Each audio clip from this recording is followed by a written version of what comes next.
The turkey was ready. The table was set.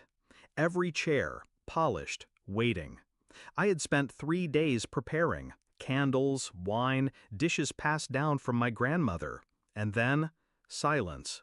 No knock, no ring, not even a text. I checked my phone, again, nothing.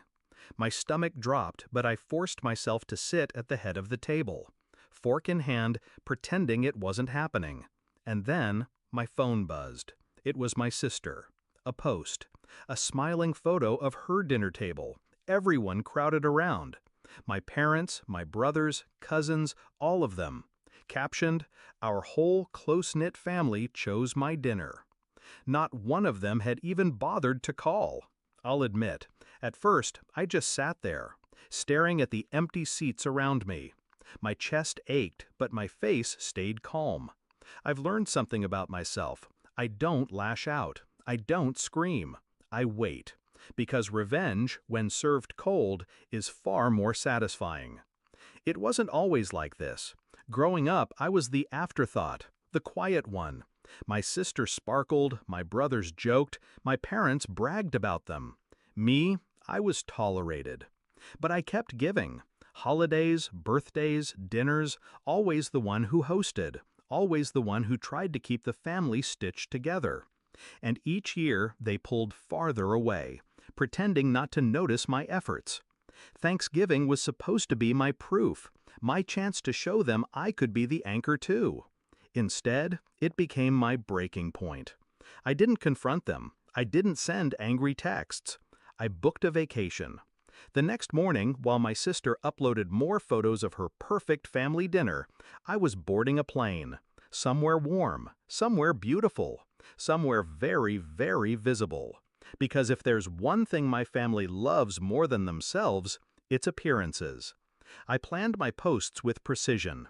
Day 1, a casual beach photo. Nothing loud, just me with a drink, sunset glowing behind me. Day 2, a luxury resort pool, infinity edge melting into the horizon. Day 3, dinner at a 5-star restaurant. A single caption, "Grateful." And then the piece de resistance. A shot from the balcony of my private suite. Ocean stretching for miles. Hashtag Thanksgiving my way. The reaction was instant. My phone lit up with missed calls, messages, voicemails. My mother's voice, tight with panic. "Why didn't you tell us you were going away?" My father's clipped tone. "Are you trying to make us look bad?" My sister's hissed text. "Wow, way to embarrass the family." Embarrass them. That was the word. Not hurt them, not disappoint them. Embarrass. They hadn't cared about my empty table, but they cared about what the neighbors might say when they saw my photos. I didn't answer right away. I let them stew. The silence was intentional, calculated. For the first time, they weren't ignoring me. They were waiting on me. When I finally picked up, my sister's voice dripped with anger. "How dare you do this?" I smiled into the receiver, calm, collected, deadly. "How dare I? You all forgot me." No, scratch that. You didn't forget. You chose to exclude me. And now you're angry I chose myself? Silence. The kind that says you've struck the nerve they hoped you wouldn't. The truth is, my family thrives on control. They like me small, dependent, overlooked. They like to remind me of my place at the edge of the table.